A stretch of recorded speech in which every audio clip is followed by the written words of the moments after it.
Welcome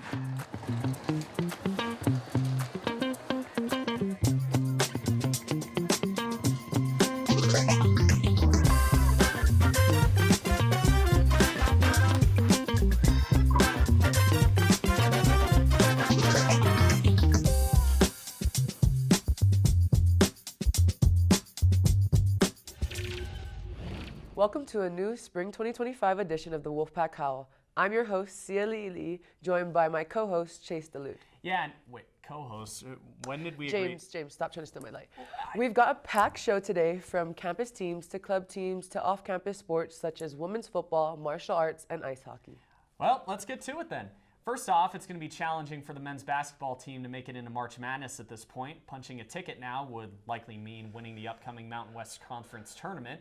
And the Pack have yet to beat a top team in their conference. Our James Perez went to a recent home game at Lawler Event Center to find out that there's still optimism among Wolfpack fans, despite betting odds not looking too good. For longtime Wolfpack fans, this season has been a mix of hope and frustration. Some believe the team still has a shot to turn things around.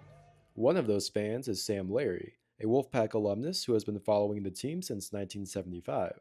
I was expecting them to be one of the top tier teams, but I know they had some transfers, but it's still very disappointing so far. I mean, college basketball, you can have a really bad regular season, then get hot in the conference tournament, and then who knows what. But so far, I'm not that pleased with it. There's always a sense of optimism among loyal fans, especially with the conference tournament still ahead. But not everyone sees it that way. Others attribute the struggles to a lack of chemistry on the court.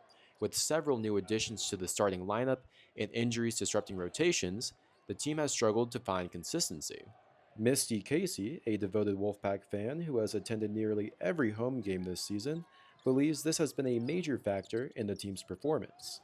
And I think it was a matter of getting used to playing with new teammates, working as a team, and injuries didn't help.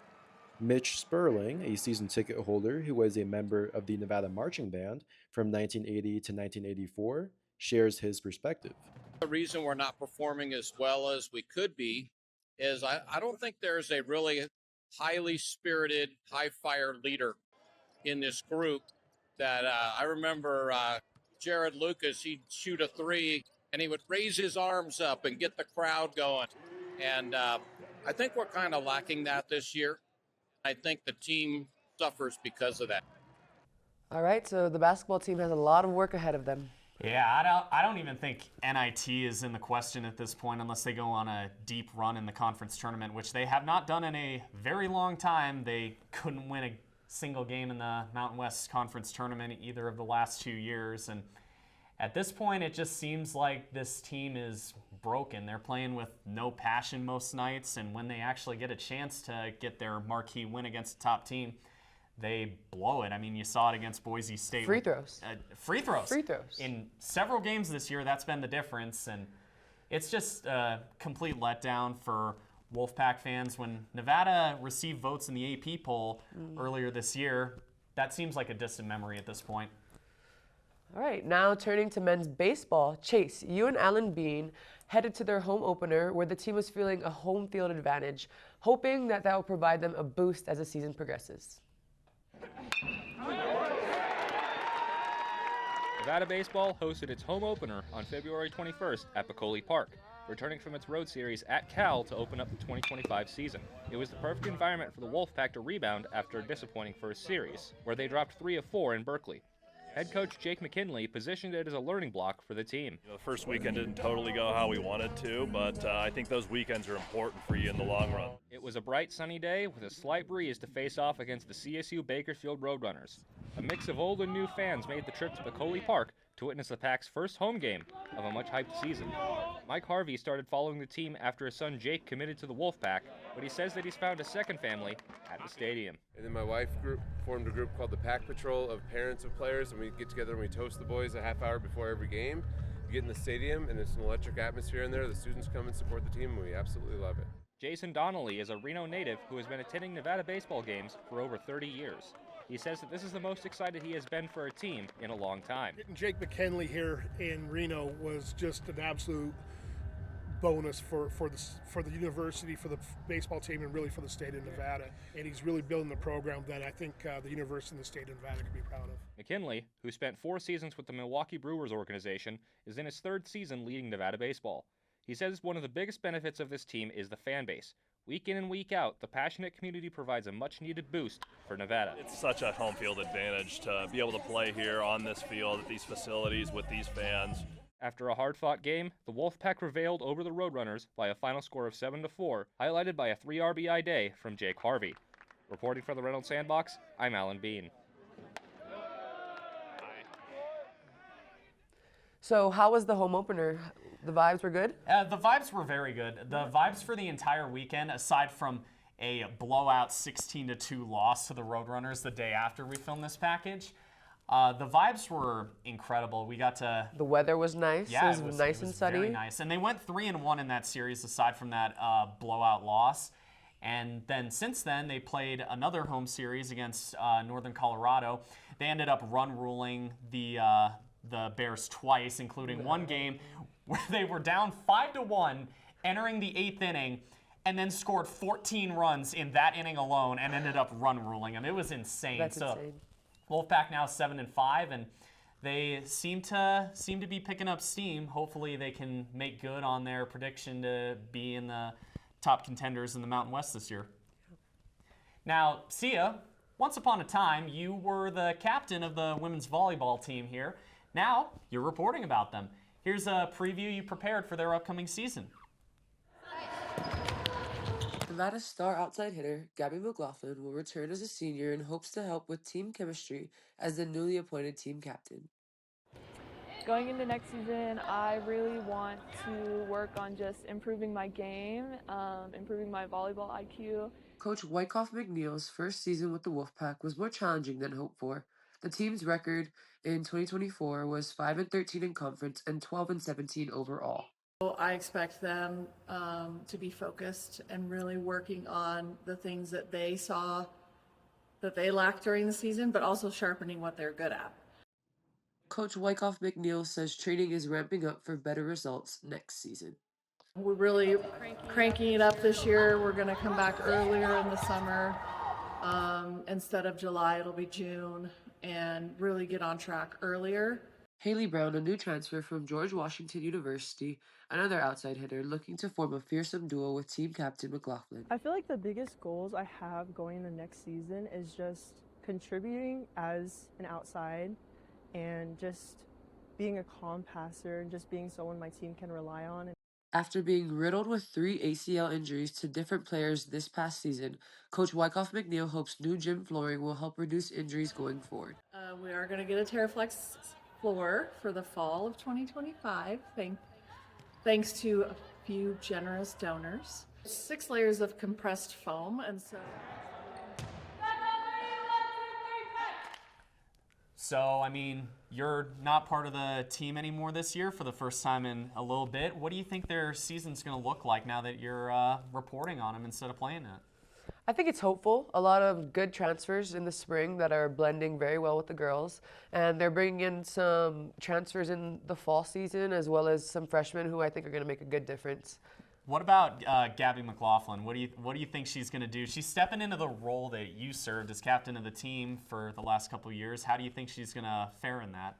I think she's going to do great. I mean, the biggest thing of being a captain is the culture of the team, and she's very positive, and it's looking great. Yeah, and she is dominant on the court as well, Oh, yeah. so she'll be a good fit for that role. Yes. All right, staying in preview mode, we will now look into the football team, also trying to improve compared to last season. With Wolfpack football having a disappointing 3-10 season after back-to-back 2-10 seasons, Coach Jeff Choate and his staff are looking to make some key additions this offseason to prepare for the 2025 season. We're now going to drop back and pass it off to Vance Russell and Devansh Mehra from the Inside the Pocket podcast for some important information on key Nevada transfers. Thank you. Yeah, this is a short video version of what you can expect from the Inside the Pocket podcast. I'm one of the hosts, Devansh Mehra. And I'm Vance Russell. Nevada football is looking to gear up for an exciting 2025 season with a fresh wave of incoming transfers. The Wolfpack is looking to make a serious improvement from last year's disappointing 3-10 season. Who are some of these key players for this upcoming season? Well, let's start with the return of Chubba Purdy, the brother of Brock Purdy, current 49ers quarterback. Purdy returns to the Wolfpack after a short stint in the transfer portal. He's going to get the chance to take the reins of the Wolfpack offense this fall, but nothing is set in stone as of yet. One thing to note is that he was on the team last season and started one game against Hawaii, which ended up being a 34-13 loss for the Wolfpack. Next, we have a promising young running back who's making his decision to transfer from Utah to Nevada. Herschel Turner is a 5'10", 185-pound running back who's elusive on the field. In terms of our receiving core, Jordan Brown is one of 3 wide receiver transfers to keep an eye on. Previously at Texas Tech, Brown is a 5'10", 187-pound wide receiver who was formerly a 3-star prospect. He's going to look to make his name known with the Pack this upcoming season. To complement Brown, the Pack will be adding redshirt junior Dakota Thomas from Southern Mississippi. The 6'2", 200-pound receiver is a deep threat, looking to slash through opposing defenses down the field. And then lastly, an experienced senior from North Texas looks to end his college career with the Wolfpack the right way. Nick Rempert is a 6'1", 190-pound receiver who is a deep threat, looking to be one of Nevada's top receivers going into the 2025 season. Looking into some more additions, we have offensive and defensive line. We start with the 6'3", 280-pound Hadin Diaby, a transfer from Tennessee Tech. Diaby will look to beef up this interior of the Pack offense. On the other side of the ball, Nevada is welcoming Bryce Eccles, a 6'5", 280-pound redshirt freshman from Arizona. In addition to Eccles, the Pack is also adding Logo Va'a, a 6'3", 322-pound lineman who's entering the transfer portal from UTEP. These are some of the key additions that Wolfpack have already made to improve from last year's 3-10 record. Thank you for tuning in to this short video edition of Inside the Pocket. Back to you, Chase and Sia.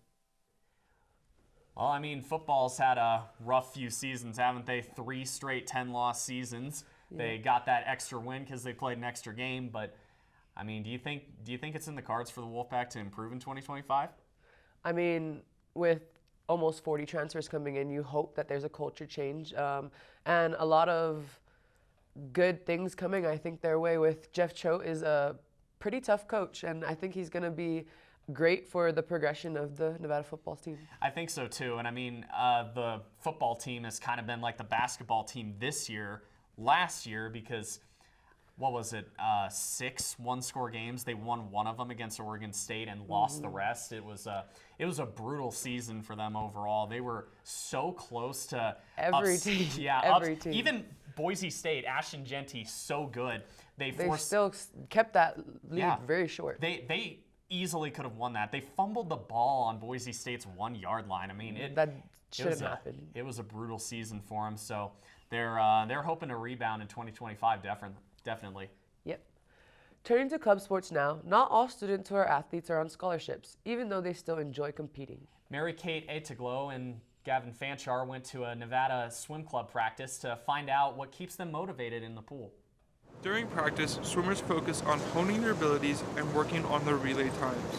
The club emphasizes building friendships and creating an exclusive atmosphere for all swimmers. Nina Bear, a backstroke specialist, is one of the swimmers with the Nevada Swimming Club.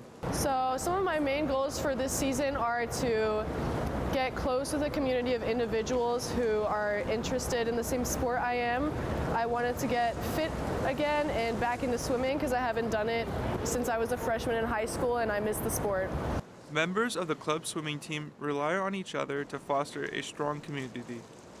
So personally, what I would want out of the swim club, since I've never been here, I can't say too much, but I hope that the swim club gets to something bigger so a lot of people that want to get into swimming start doing that, because I think it's a great way to get back into shape and make new friends and, you know, possibly compete and strive for a goal that you want to achieve.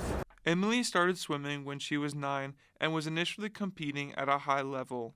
Different factors prevented her from pursuing her initial goals, but she still enjoys having this opportunity. I started competitively swimming when I was 9 years old, and then I switched over to a club team, and I started getting some scholarships in high school, and then unfortunately COVID came, and I couldn't swim anymore, so all of my times dropped and I lost my scholarships.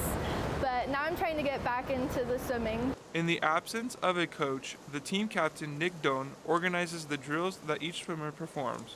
Despite different challenges, he finds his role fulfilling. Any challenges of running this club? So some challenges that like running this club, it could be just like, we have really late practice time, so I don't know how much people are committed to coming to this every week. But if they truly love swimming, I think they would show up and help support this club. The club welcomes all willing swimmers at any kind of level. Practices take place Friday nights from 5:45 to 7:45 at the Lombardi Pool. For the Reynolds Sandbox, this is Gavin Fanchar reporting. All right, I think intramurals are really important. I mean, as an athlete, I love the game so much, but if I don't want to be on that D1 level stage and I just want to have fun with the game, intramurals are a great way to experience that. Honestly, this kind of thing serves such a good purpose to college students everywhere, and I'm really glad to see the Lombardi Pool being able to serve as a breeding ground for that. Aside from the practice the swim team does there, the swim club being able to use that is a really positive thing for the school. We now begin our second part of the show, which takes place off campus. 360 Martial Arts Academy in South Reno has opened a new advanced sparring class for its students. This exciting new opportunity offers a fast-paced sparring environment for senior belts at the studio. Mckenna Keglovits spoke with some of the students and instructors who run the course to find out what else this new class has to offer. 360 Martial Arts Academy is located off Double Diamond Parkway in South Reno. A new advanced sparring class is being offered to students. Instructor Joey Prim explains the importance of these classes, which take place once a week. It's important to get a bunch of sparring classes in. It gives you the most opportunity in the real world, so it gives you a lot of area to improve on, especially because we only have the class once a week. So it helps the people really develop their skills, obviously. Okay, so it's very, very good for being able to practice all arts and be able to get that most realistic situation. Brady Dunn is both an instructor and a student working hard to improve his skills. What do you think is the most beneficial thing about advanced sparring? Learning how to defend yourself. Instructors say the studio's usual sparring classes on Fridays offer a variety of styles that are rotated out every week. This new class offers a chance for students to focus on one specific aspect, evolving their skills. Dylan Hyatt is enjoying this learning curve. It's nice to be able to hit a little bit harder sometimes, because sometimes in the other class, especially for us big guys, we have to be a little bit more gentle, whereas in this class we can throw a little bit more power into it. And it's also nice to go with some more advanced people, because the techniques we get to throw are a little bit more goofy sometimes. They don't always have to be so serious and focused. Other styles being taught here include Brazilian Jiu-Jitsu, Taekwondo, and Eskrima. I'm Mckenna Keglovits reporting for Reynolds Sandbox. I mean, it's kind of a lot of the same thing as with the club swim team. You know, stuff like this can really provide a good place for people to learn, and I mean, honestly, learn some life skills outside of that too. Yeah, I mean, knowing how to protect yourself in any situation is very important. You never know what's going to happen. Absolutely. From the mats, we now go to the ice rinks as James Williams and Narim Kim speak to Nevada students about the growing ice hockey culture in Northern Nevada. Several ice hockey teams have started playing in the Northern Nevada region, from the Tahoe Night Monsters to the Reno Ice Raiders. There's even been talk of the AHL's Tucson Roadrunners possibly relocating soon to the upcoming Nevada Arena at the Grand Sierra Resort. Hockey fan and UNR senior Trey Cole is one local excited about the developments. I've actually been able to check out a Tahoe Night Monsters game, the ECHL team, and it's a beautiful arena, and it was a lot of fun to go. So I think if we could get some more support for hockey up in Northern Nevada, that'd be awesome. The Night Monsters started their inaugural season on October 24th, playing their home games at the Tahoe Blue Events Center in State Line, Nevada. The team is currently the ECHL affiliate team for the NHL's Vegas Golden Knights. Cole said he believes bringing an even higher level hockey team to Reno, such as the Roadrunners, would spark widespread interest. Locationality of it, like if you bring it here to the center of the city, I think you'll obviously have a better job of attracting fans to the game. And it's just the AHL, but who knows, maybe that'll spark interest for their professional level as well.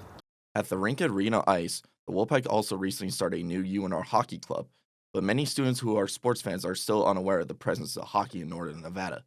UNR student Brian Hill emphasized what the area needs to do to engage more people into the sport. Obviously with UNR, they'll announce their sports on their socials, but just maybe advertising more of the socials for hockey in general. This is James Williams reporting for the Reynolds Sandbox. All right, ice hockey. I didn't even know we had a hockey team here. Yeah, I know. I mean, I feel like as much as I don't want to give Las Vegas credit for anything, I mean, I think the Golden Knights have so much to do with that. I've seen so many hockey fans in this state. It's just that team being Nevada's first professional sports franchise and the only one that, I mean, obviously the Raiders moved here, the A's are gonna move here, but it's not the same as getting an expansion team that's your own to cherish. And I think the Golden Knights have really, I've seen it bring the entire state of Nevada together. It's one of the only things that Reno and Las Vegas can consistently agree with each other on, and you know, it's created a whole new culture where, I mean, I don't really think there was much of a hockey culture like even 10 years ago. So it's really cool to see this stuff building up, and who knows, maybe Nevada will license a hockey team here in a few years. Yeah, they could be sanctioned in a few years. That'll be a bright future ahead. Yeah, still have to catch up to UNLV in that because their club team went on the road and beat top 5 ranked Denver, a national powerhouse. So we'll get you someday, UNLV. And last but not least, on this spring 2025 edition of the Wolfpack Howl, we will now highlight. I'm gonna do that again. And last but not least, on the spring 2025 edition of the Wolfpack Howl, we will now highlight women's football and the Nevada Storm, a local team in the Women's Football Alliance League. Vance Russell and Devansh Mehra take a closer look at key players leading the team and their goals for the upcoming season. The Nevada Storm has made a name for themselves in the world of women's sports. Competing in the Women's Football Alliance Pro Division, they have claimed 2 championships in 15 years of existence. Their last championship was in 2021, a goal they are hoping to repeat this season. Quarterback Jesse Felker is the team's new signal caller, after having been the team's running back for the past decade.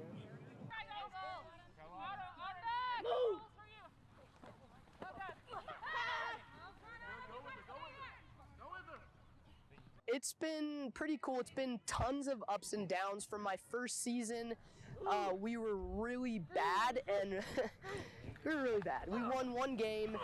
The next season, I think we were even worse. We won 0 games. I also broke my leg that season, and honestly, since then, it's steadily gone up. You know, we've had dips here and there, but we've just steadily grown and grown and grown over the last 10 years, and it's been really cool just to see women's football from where it started 10 years ago to where it's at now. Darielle Bennett, a rookie running back for the Nevada Storm, has some insights on what she has thought of the team so far this preseason. She brings experience from other sports. So for me, I enjoy it. I like the intensity of stuff. I play like college basketball and stuff like that, all different high school sports. So it came natural to me, but it's the actual physicality that I'm getting used to. Fumi Shetty, a rookie offensive lineman and defensive lineman, is one of the new additions. It's been phenomenal. The women and the coaches and the board are dedicated and passionate, and it feels really great to be a part of something where people care so much. The Nevada Storm will begin its season April 26th against their West Coast rivals, Cali War, here in Reno. For the Reynolds Sandbox, this is Vance Russell reporting. And that's a wrap for the spring 2025 edition of the Wolfpack Howl. Check our reporting throughout the semester on Reynolds Sandbox on Instagram, X, and TikTok. And from all of us here at the Wolfpack Howl, thank you all so much for watching, and as always, go Pack!